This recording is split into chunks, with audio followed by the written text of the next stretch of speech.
In my 30 years of watching people, I've learned that the only way to be safe is never to feel safe. It is in comfort that we lose our vigilance. Sun Tzu. Chapter 1. The Invisible Chains. Invisible chains. They promise you security, yet your power bleeds away. Unseen forces, these silent assassins, dismantle your authority. You won't even know it's gone.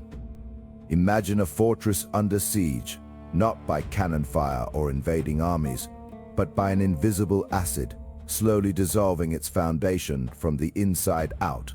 Understood 2,000 strength. But Niccolo Machiavelli understood 2,000 years ago that power is rarely seized overtly. It is often surrendered in tiny, unnoticed concessions. Your authority, your influence.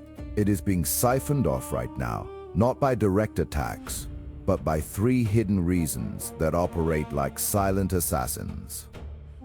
This quiet erosion is far more dangerous than any open challenge because you never see the wounds bleeding until the structure collapses. You are told to be open, to be transparent, to invite feedback. This is a lie. That very openness becomes a gateway for them to probe your weaknesses, to test your boundaries, to find the hairline cracks in your resolve.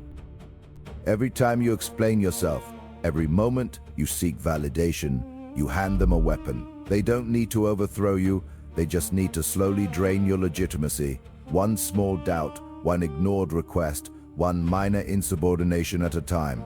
Your power does not vanish. It simply dissipates into the ether of their casual disregard. Watch what happens when you introduce a new rule, a clear expectation, and then immediately soften it with apologies or elaborate justifications. The moment you show a hint of doubt, they will seize it. They learn that your decrees are negotiable, that your authority is conditional, that your boundaries are permeable. Think about the subtle shifts in behavior from those around you, the missed deadlines that go unaddressed, the casual interruptions in your speech, the unsolicited advice offered as if you lack basic competence. These are not isolated incidents. They are coordinated probes, testing the limits of your tolerance, assessing the true depth of your command. People don't just ignore commands, they quietly undermine them. They create a slow leak in your resolve. They watch you. They wait for you to flinch, to hesitate, to betray even a flicker of uncertainty, because that tells them everything they need to know about where your true power lies.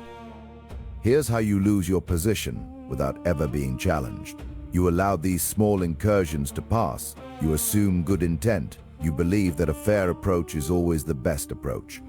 This naive belief is the first hidden reason your authority bleeds out, because it mistakes politeness for respect and patience for strength.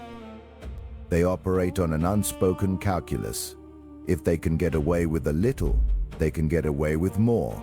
They test the invisible fence around you, inch by inch, until the entire perimeter has shifted. This is why the common advice to be flexible or understand their perspective can be so devastating. If you announce a strict boundary, people might push back directly, giving you a chance to reinforce it.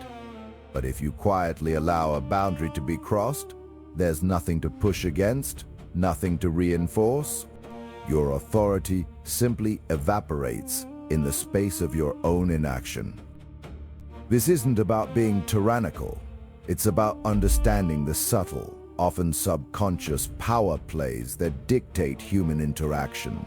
It's about recognizing the psychological warfare that takes place in every office, every relationship, every negotiation, usually without a word ever being spoken. Marcus Aurelius wrote that you have power over your mind, not outside events. Realize this, and you will find strength.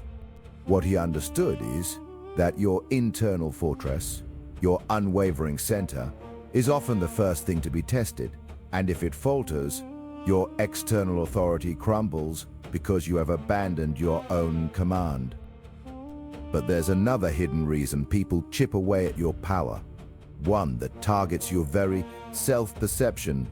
What is it? Chapter 2, The Unspoken Rules. Know your boundaries and enforce them. For in this delicate dance of power, your weakness becomes their strength, your silence, their permission. This is the boundary void. It's the space created when you fail to mark your territory, when you leave your personal and professional lines blurred. People don't need an invitation to cross a line they can't see. They will simply walk right over it, then pretend they never even noticed it was there. This isn't malice, it's human nature. People will take as much as you allow them to take. They will push as far as you permit them to push.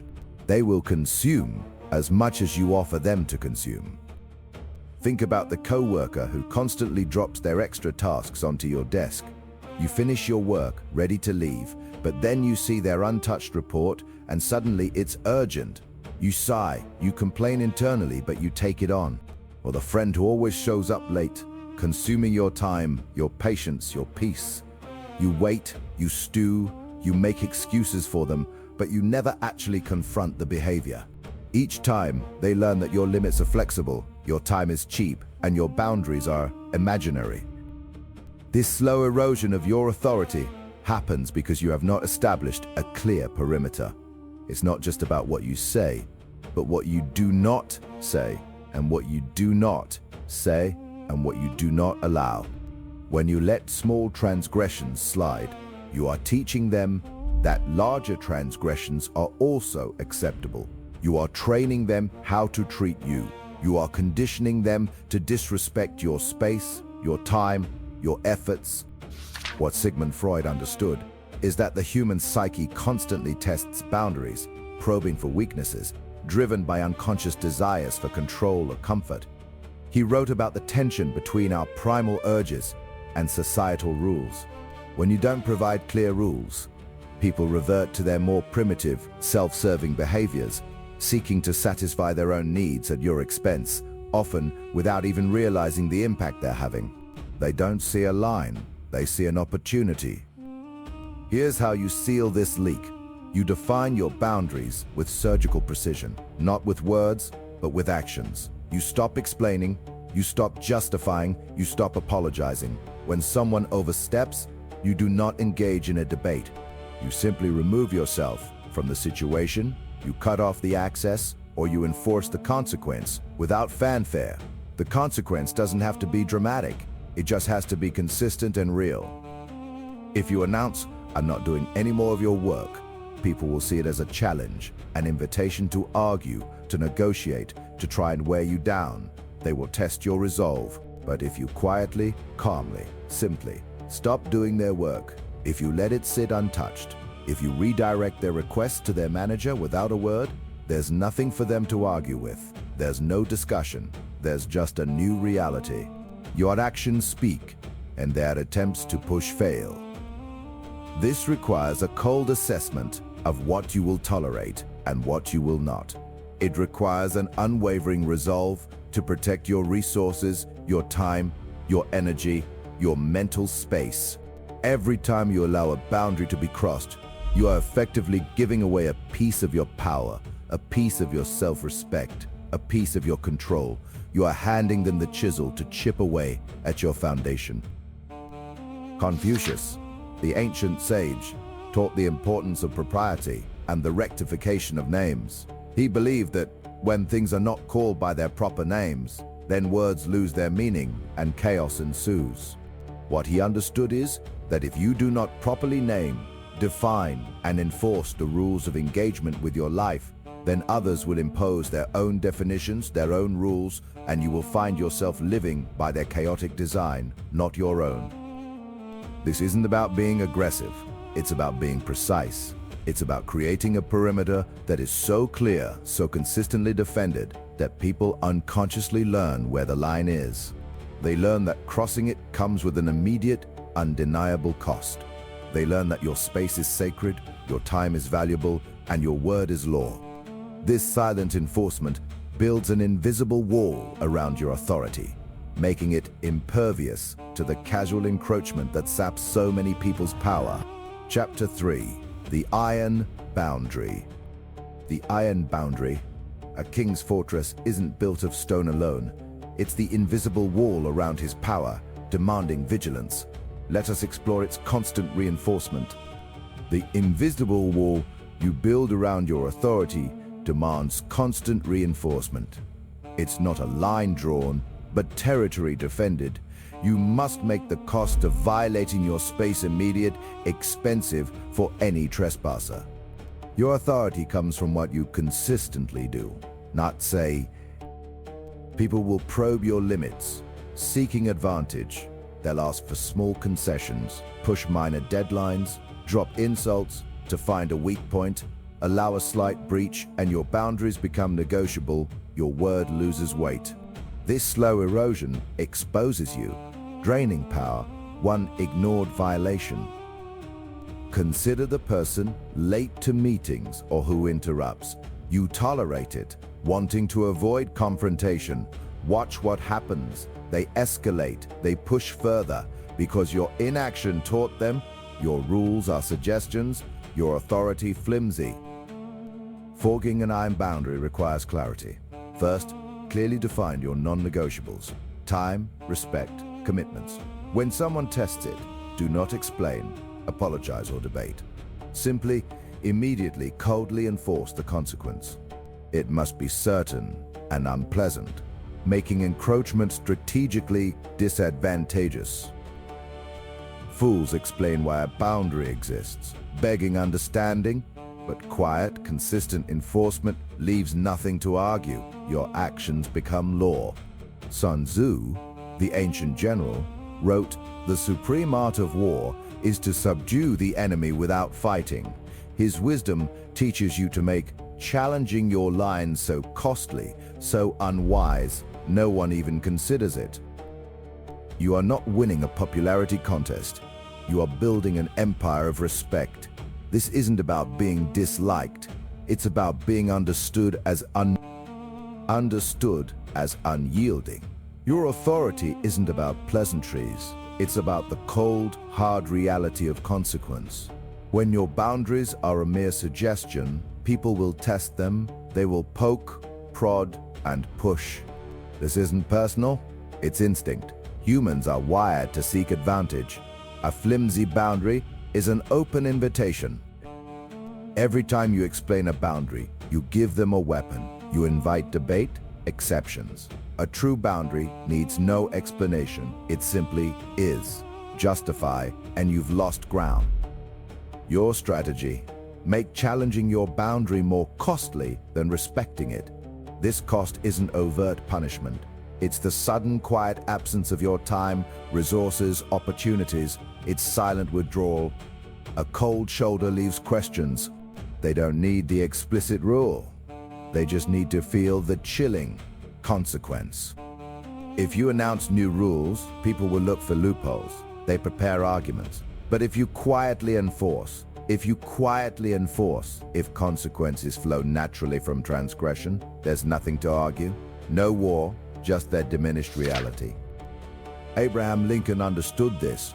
He moved decisively, often without public explanation, letting his actions speak. Battles are won, not by pronouncements, but by quiet, unyielding force. Opposition too costly. This isn't overt aggression, it's strategic disengagement. When someone crosses a line, you don't argue. You simply make the desired outcome unavailable. They want your help, suddenly you're busy. They want your validation, you become quiet. They expect cooperation, you subtly shift priorities. The consequence is not a reprimand. It's a natural outcome of their actions. They punish themselves by triggering your withdrawal, forcing reconsideration. Chapter 4. Your shadowed self. Unseen vulnerabilities, a deeper game. You betray yourself before a word is spoken. Your shadowed self. It's a weakness they can taste, a map for your undoing. That external pressure is one thing, a game of calculated disengagement.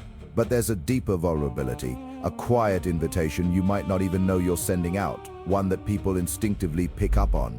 This is the projected weakness, your own internal doubts, your unaddressed insecurities, the parts of yourself you try to hide. They see the cracks, they feel the tremor in your voice, the hesitation in your decisions. It's a scent in the water, and predators follow it. When you project uncertainty, when you broadcast a lack of conviction, you hand them the exact map to undermine your authority. You might be the loudest person in the room, but if your core feels hollow, people will sense it and they will test it. Think about the boss who talks big but flinches when challenged, or the friend who demands loyalty but constantly seeks validation from others. They might outwardly command respect, but their internal conflicts are glaring. People don't need a formal strategy to spot these openings. They just feel them. They see the micro-expressions, the slight changes in posture, the way you avoid certain topics. They pick up on the emotional charge, the subtle defensiveness. These are not weaknesses you announce. These are leaks you unwittingly broadcast. Here's how you seal these leaks. You must turn inwards, confronting the parts of yourself you've locked away. Carl Jung spoke of the shadow, the collection of rejected desires, fears, and past traumas that reside within us. What he understood is that these unacknowledged aspects do not simply vanish. They fester, they leak out as unconscious behaviors, as emotional overreactions, or as a constant need for external approval. When you deny these parts of yourself, you give them power, allowing them to dictate your behavior from the dark. Most people try to bury their flaws. They construct elaborate facades of confidence and control, hoping no one will look too closely. But the effort to maintain the lie drains your energy. It makes you rigid, unable to adapt. When you try to bury your weakness, you give it immense power over you. Your energy is spent hiding, not building. The strategic play is to bring these shadows into the light. Understand your own triggers. Identify your soft spots. Where do you feel insecure? What past failures still haunt your decisions? Confront them. Integrate them into your understanding of self. Deny them nothing. This isn't about eliminating your flaws. It's about acknowledging them, understanding their origins, and learning to manage their influence. Only then can you stop them from being broadcast signals for others to exploit. Socrates famously declared, "Know thyself." What he understood is that true power begins with absolute self-awareness. It means staring directly at your own limits, your own biases, your own fears. You gain an impenetrable internal fortress, not by pretending these things don't exist, but by understanding them so profoundly that you can predict how they might be used against you, and thus neutralize the threat before it ever manifests. Once you master your internal landscape, you become an impenetrable force. But there's still one more silent killer of your authority, an invisible current that can drag you down, even when your external actions are perfect and your internal self is secure. What is it? Chapter 5, The Unyielding Core. Unmasking weakness. Your silent signals betray you. I will show you how these imperceptible tells invite challenge, empowering foes and eroding your authority, even before a word is spoken. The silent killer you face is the echo of your doubts. It's not the doubts themselves, but the subtle signals you broadcast, the imperceptible fissures in your resolve that others instinctively detect. This is the weakness they smell, the tiny crack in the dam they immediately test. They don't need to see you fail, they just need to sense you might. When you project uncertainty, you invite challenge. You don't need to speak.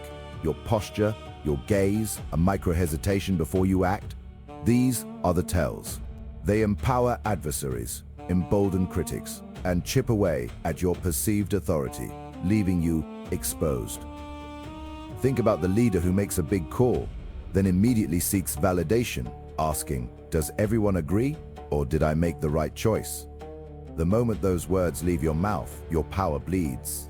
You move from commander to petitioner, surrendering your position. Your team, rivals, even allies now see an opening to push back. Here's how you shut down that echo. Cultivate an unyielding core. This means radical self-reliance in decision-making. Make peace with your choices before you present them. It's not arrogance, it's a deep internal conviction that withstands external scrutiny. Your authority must stem from an internal source, not external approval. This is why you never explain your core directives unless strategically vital. You state your position, outline the next steps, and move forward. Any attempt to justify yourself only highlights a perceived need for acceptance, a drain on your power. Friedrich Nietzsche understood that true strength is forged in self-overcoming, in creating your own values rather than adopting those dictated by the herd. He wrote, "That which does not kill us makes us stronger." What he understood is that your resilience, your capacity to stand firm without external support, becomes the ultimate proof of your authority. If you announce your plans with fanfare and then wait for applause, you become dependent on external energy. But if you quietly execute, if you consistently deliver without needing a pat on the back, there's nothing for people to attack. You simply are the force they must contend with, not a performance they can critique. The silence that follows your command is your most potent weapon. It forces others to either comply or overtly defy without the comfortable gray area of negotiation or explanation. When you are the one who does not flinch, who offers no olive branch of doubt, you immediately establish dominance. This unyielding core projects an aura of impenetrable confidence. It's not a mask. It's the natural emanation of someone who has done the internal work. They see not a person seeking approval, but a force operating on its own internal logic. This certainty is magnetic to those who seek direction and repellent to those who seek control. Leonardo da Vinci, a master of observation, emphasized understanding the fundamental structure of things. He knew clear, unbiased perception, unclouded by wishful thinking or fear, is essential for true mastery. This meticulous approach to reality is why your internal clarity forms the bedrock of your external authority. This means you must observe your own internal landscape with rigorous honesty. Identify where your true doubts lie, then systematically dismantle them with logic and experience. Do not perform strength, be strong. This internal work, like Da Vinci's detailed anatomical studies, reveals the true architecture of power. Building this core is a relentless process of self-assessment and decisive action. Every time you resist the urge to explain, every time you hold your ground in the face of soft resistance, you reinforce its structure. It's an internal muscle that only grows with deliberate, consistent exercise. Once this unyielding core is in place, your authority becomes less susceptible to external pressures. But even the most fortified structure can be eroded by unseen forces, currents that operate below the surface, quietly turning people against you, without them even knowing why. What is this hidden force, and how does it manipulate perception? Chapter 6, Echoes of Betrayal. Beware the subtle poison. Authority can crumble, not from open rebellion, but from 1,000 forgotten grievances. We examine this silent killer, the echoes of betrayal. The unseen force silently eroding your authority is the echo of betrayal. It's the ghost of past wrongs, the memory of what was promised but never delivered, lingering just beneath the surface. These aren't always grand betrayals. Often they are small slights, ignored pleas, or perceived favoritism that slowly poisons the well of loyalty. People remember every uneven decision, every moment you looked away, logging these injustices. This slow-burn resentment corrodes your authority from the inside out, more insidiously than open challenge. It creates widespread disengagement and passive resistance, harder to fight than direct opposition. They don't confront you. Instead, they become less efficient, less cooperative, less enthusiastic. Tasks are completed just enough, never exceeding the minimum. You will feel a coldness, a quiet withdrawal of spirit that makes leadership an exhausting push against an invisible wall. Think about the team member passed over for a promotion they felt was theirs, or the one whose idea was stolen by a peer and you did nothing. They may smile to your face, but a toxic seed of bitterness and distrust grows unseen. They won't actively sabotage you, but they certainly won't go the extra mile. They won't warn you about a problem or offer crucial insights, believing you deserve the struggle. Here's how you disarm the echo of betrayal. Acknowledge the past by strategically understanding the lingering perceptions of injustice. Conduct a quiet review of significant historical conflicts, pivotal promotions, and patterns of perceived favoritism. Identify where resentment took root, impacting current morale. This isn't about guilt. It's about gaining critical insight into your domain's emotional landscape. Once these historical wounds are identified, subtly rebalance the scales. This isn't through obvious concessions, which might signal weakness, but consistent, undeniable fairness in future actions. When new opportunities arise, ensure the process is transparent and equitable. Empower those sidelined in the past, not as apology, but as recognition of their true capabilities. This consistent behavior creates new memories, overwriting past narratives. If you ignore these festering wounds, people will operate under a silent code, always seeking to settle scores, waiting for your stumble. Their quiet disengagement will drain your projects, turning initiatives into uphill battles, making victories feel hollow. But if you quietly adjust the scales, if you consistently demonstrate that justice now guides your decisions, you begin to reclaim their trust without explicitly admitting past fault. Winston Churchill, a man who united a nation through hardship, understood that history is written by the victors. What he also knew is that within any group, history is lived by everyone, and their individual interpretations of past events shape present loyalties. He recognized the power of collective memory and the need to craft a compelling future vision that transcended past divisions. You cannot erase the past, but through consistent present action, you can change its interpretation. Mahatma Gandhi, a master of nonviolent resistance, understood the destructive impact of perceived injustice on the human spirit. He often stated, "An eye for an eye only ends up making the whole world blind." What he understood about justice is that ignoring grievances, even small ones, perpetuates a cycle of subtle retaliation. Your quiet redress, not through grand gestures, but through consistent, fair behavior, prevents that corrosive blindness from taking root. The echo of betrayal reveals how deeply emotional history shapes current behavior, subtly undermining your influence. But even when you address these grievances and diligently rebalance the scales, there's another subtle internal mechanism at play.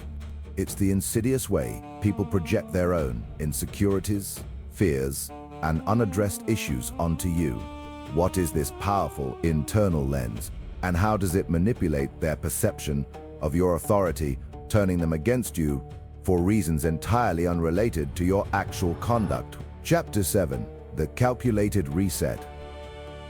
Old wounds, a weapon.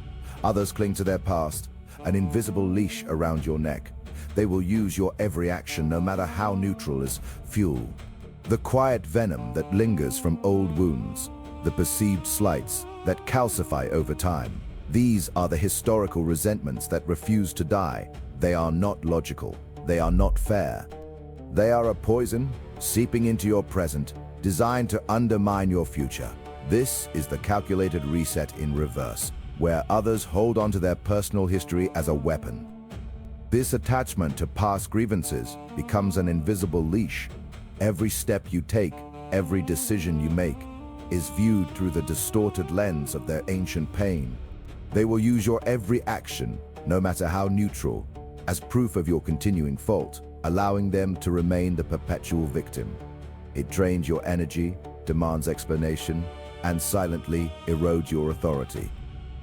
Watch what happens when you introduce a new strategy that clearly benefits the entire team. There will be one person, perhaps two, who whisper about a time you promised something else, or when a similar idea failed years ago.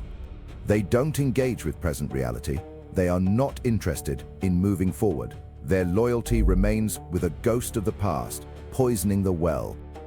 Here's how you execute the calculated reset. First, identify these historical anchors. Who are the individuals perpetually living in the past? What specific grievances do they cling to? Trace these invisible chains back to their source.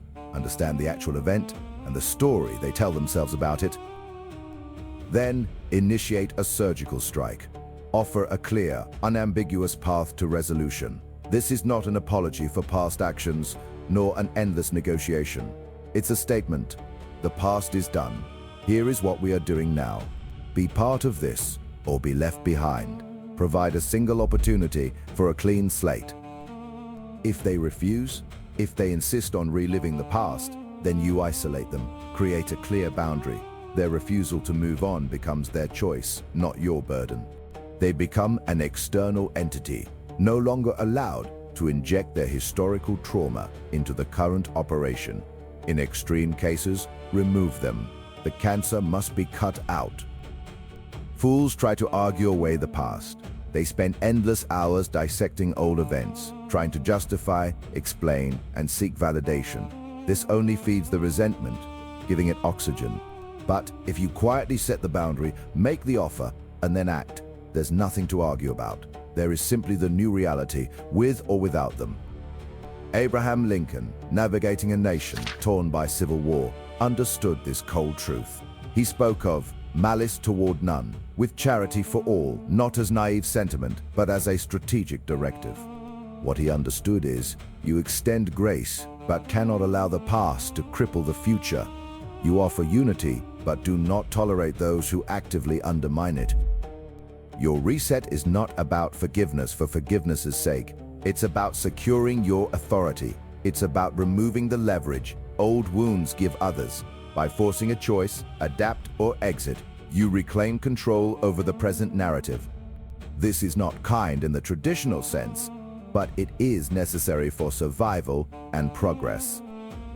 This aligns with the wisdom of Aristotle, who taught that we are what we repeatedly do. If an individual repeatedly chooses to dwell on past slights, that becomes their character, their habit. You cannot change their habit through logic. You can only change the environment, so their chosen habit can no longer infect your strategic space. Their repeated actions define them. Allowing historical resentments to fester is a strategic error. It means you are constantly fighting ghosts, constantly defending a past that is already decided. It wastes your time, it weakens your focus. It broadcasts that you can be manipulated by emotional baggage, inviting more perceived injustices. A calculated reset purges the old poison. It forces clarity. Those who genuinely want to move forward will. Those who don't will expose themselves, making their removal or isolation simple and justified. You create an environment where the present and future are paramount, not the lingering shadows of yesterday. But even when you cut these ties and clear the air, a more subtle, almost invisible form of resistance remains. Chapter 8. The Apex Posture. Apex posture. It's not just an advantage, it's survival. Become an unmoving object. Never explain. Never justify. Your authority is not negotiable. This isn't open rebellion, but a constant probing, a search for the smallest crack. They test your boundaries, waiting for you to flinch, for your resolve to waver. The apex posture isn't just an advantage, it's survival. It's the final synthesis, the chilling doctrine that consolidates every lesson into unshakable command. The apex posture means becoming an unmoving object. Never explain yourself, never justify decisions. Every defense implies your authority is negotiable, inviting scrutiny. They listen, not to understand, but to find weaknesses, holes in your logic. They turn your words into their ammunition. Watch what happens when you simply act, make a decision, execute it, then move on. No public deliberation, no plea for understanding. Let people interpret your moves. Their interpretations are their problem, not yours. Your silence becomes a canvas for their projections. Their uncertainty, a tool for your control. The less they know, the more they speculate. The more they speculate, the more they speculate, the more power you hold. Here's how you cultivate this unyielding presence. Master your internal landscape first. Eliminate doubt. Cut the need for external approval. True authority comes from within, from absolute conviction in your direction. This isn't arrogance. It's cold, calculated self-sufficiency. Operate from this core, and your actions carry a weight that cannot be argued against, only accepted. Consider those who wielded immense power. Napoleon Bonaparte, master of command, understood authority wasn't persuasion, but projection. He's often paraphrased, authority is 90% presence and 10% force. What he understood is that sheer force of will, an unwavering gaze, decisive action, communicates more than any decree. His presence alone commanded armies, not merely his rank. The apex posture demands consistent, predictable firmness, yet unpredictable execution. People must know challenging you means a reinforced boundary, but never how. This creates a psychological deterrent, a subtle fear of unknown consequences. You become a force of nature, not a person with rules. Announce every move, every intention, and people will prepare. They strategize to undermine your path, but quietly build, quietly execute, and there's nothing for them to fight, only a fait accompli, a new reality already forged. Their attempts to disrupt are irrelevant. The deed is done, the foundation laid. Quiet dominance extends to perceived threats. Don't react to every slight, every minor challenge. Observe, categorize. Allow minor transgressions to reveal deeper patterns, true intentions. Your response when it comes is not emotional. It is surgical. It targets the root, not just the symptom, deterring recurrence. Plato, envisioning an ideal society, spoke of the philosopher king, a ruler whose authority derived from wisdom and virtue, not power. He understood that until philosophers rule as kings, cities will have no rest from evils. He grasped that true authority stems from internal alignment, an ideal leadership form that makes challenges seem illogical, foolish. Your posture becomes so fundamentally sound that undermining it appears absurd. The apex posture isn't about being liked. It's about being unchallengeable, a presence so complete, a conviction so absolute that resistance withers. You aren't asking for respect. You command it through sheer force of being, through unwavering clarity of purpose. Every interaction reinforces this. Every decision strengthens it.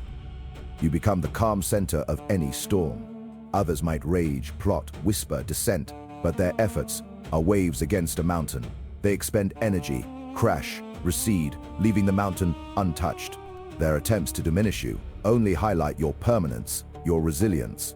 This is ultimate authority, not given, taken, not earned through pleasantries, forged through iron will. Your silence is a shield, your certainty, a weapon, your presence, the law. From this moment, seek no permission, explain no intent, simply act. Embody the unmoving, the unyielding, the absolute. Your authority is now absolute. Any challenge is a self-inflicted wound.